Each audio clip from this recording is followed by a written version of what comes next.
পুরীর জগন্নাথ দেবের রথ কেন ভেঙে দিয়েছিলেন মা লক্ষ্মী? আর রথের মধ্যেই বা জগন্নাথ দেবের সাথে তার স্ত্রী মা লক্ষ্মী কেন থাকেন না? কথাটি শুনে অবাক লাগছে, তাই তো? কিন্তু এটাই সত্যি। পুরীর জগন্নাথ দেবকে নিয়ে প্রতিদিন কিছু রহস্যজনক ঘটনা শোনা যায়। রথযাত্রা উড়িষ্যা সহ গোটা দেশের বড় উৎসব, যার মূল আকর্ষণ ভগবানের রথ। কিন্তু একবার এই রথকে ভেঙে দিয়েছিলেন স্বয়ং মা লক্ষ্মী, অর্থাৎ জগন্নাথ দেবের স্ত্রী। কিন্তু কেন?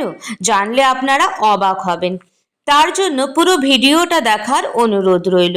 আর আপনি যদি এখনও চ্যানেলটা সাবস্ক্রাইব না করে থাকেন, তাহলে অবশ্যই সাবস্ক্রাইব করে পাশে থাকা বেল আইকনটাও প্রেস করে দিন, যাতে করে এই রকম বিভিন্ন অজানা তথ্য আপনারা জানতে পারবেন। বাই দ্য ওয়ে, আমি তমালি, আপনারা দেখছেন তমালির গল্প চ্যানেলটি। কথিত আছে স্নানযাত্রার পরেই জগন্নাথ দেবের জ্বর আসে, তার সাথে দাদা বলরাম আর বোন সুভদ্রাও জ্বরে কাবু হয়ে যান। এরপর এক সময় সুস্থ হয়ে উঠলে জগন্নাথ দেব ভাবলেন যে অনেক দিন হয়ে গেল ভক্তদের সঙ্গে দেখা হয়নি, তারাও আমার সাথে দেখা করতে আসতে পারেননি। তাই তিনি মন্দিরের বাইরে যাওয়ার জন্য প্রস্তুত হলেন। তবে একা নয়, দাদা এবং বোনকে নিয়ে গেলেন। কিন্তু দেবী লক্ষ্মীকে না বলে যাওয়াটা ঠিক হবে না, তাই তার কাছে অনুমতি নিতে গেলেন। তিনি লক্ষ্মীকে বললেন, হে দেবী, আমরা অনেকদিন শয্যাশায়ী ছিলাম, তাই ভক্তদের সাথে দেখা হয়নি। তাই ভাবছিলাম বাইরে থেকে বেরিয়ে আসলে কেমন হয়। এতে আমাদের মনটাও ভালো হবে আর ভক্তরাও খুশি হবে। তার সাথে মাসির সাথেও দেখা করে আসা হবে। দেবী লক্ষ্মী এতে সম্মতি জানালেন। স্বামীকে তাড়াতাড়ি ফিরে আসতে বললেন। এরপর জগন্নাথ, বলরাম, সুভদ্রা নগর যাত্রায় বেরিয়ে পড়লেন। জগন্নাথ দেব লক্ষ্মীকে কথা দিয়েছিলেন যে পরের দিনই ফিরে আসবেন, কিন্তু দেখতে দেখতে 4 দিন কেটে যায়, তিনি ফিরে আসেননি। অবশেষে 5 দিন কেটে যায়, তখনও তারা ফেরেননি। এতে দেবী লক্ষ্মী অত্যন্ত রেগে গেলেন, কারণ জগন্নাথ দেব তার কথা রাখেননি। তিনি ঠিক করলেন এবার নিজেই মাসির বাড়ি যাবেন, তার স্বামীকে নিয়ে আসতে। এক পালকি তৈরি করে দাস দাসী সমেত সেই উদ্দেশ্যে রওনা হলেন। যখন দেবী লক্ষ্মী যাচ্ছিলেন, তখন রাস্তায় সব ভক্তরা প্রণাম করছিলেন। ইতিমধ্যে জগন্নাথ দেবের কাছে খবর পৌঁছায় যে দেবী লক্ষ্মী তাকে নিতে আসছেন এবং তিনি অত্যন্ত ক্রুদ্ধ হয়ে আছেন।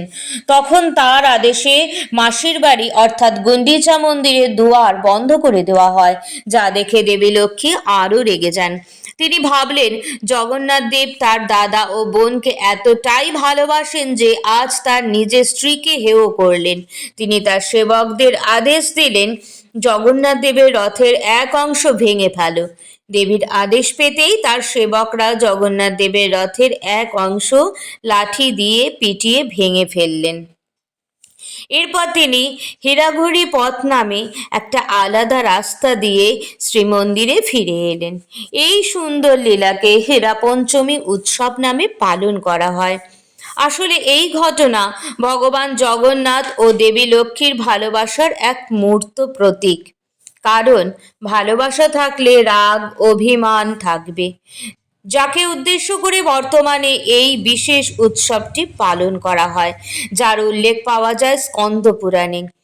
রাজা কোকিলেন্দ্র দেব এই প্রথার সোনার মহালক্ষ্মীর মূর্তি গড়িয়ে বর্তমান উপায় উৎসবটি প্রচলন ঘটান, যেখানে পালকি করে দেবী লক্ষ্মীর বিগ্রহকে গুন্ডিচা মন্দিরে নিয়ে যাওয়া হয় এবং সেখানে জগন্নাথ দেবের সেবক ও দেবী লক্ষ্মীর সেবকদের মধ্যে একটা প্রতীকী সংঘর্ষ বাধে এবং জগন্নাথ দেবের রথের একটা অংশ ভাঙা হয়।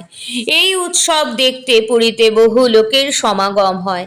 এরপর নবম দিনে জগন্নাথ, বলরাম, সুভদ্রা রথে করে ফিরে আসেন। এই যাত্রাকে বহুরা যাত্রা বলা হয়।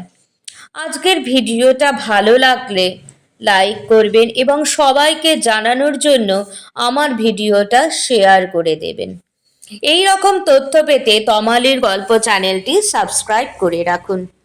এখনও যারা সাবস্ক্রাইব করেননি বা আমার চ্যানেলে যারা নতুন আছেন, তারা অবশ্যই আমার চ্যানেলটা সাবস্ক্রাইব করে দিন, যাতে করে প্রতিদিন নিত্য নতুন বা প্রতি সপ্তাহে নিত্য নতুন এই রকম অজানা তথ্য আপনাদের জানিয়ে আমি উপকৃত হব। আপনাদের জানানো আমার মহামূল্যবান কর্তব্য বা দায়িত্ব বলে মনে করি। আজকের মতন এইটুকুই। আবার দেখা হবে অন্য একটি ভিডিও নিয়ে।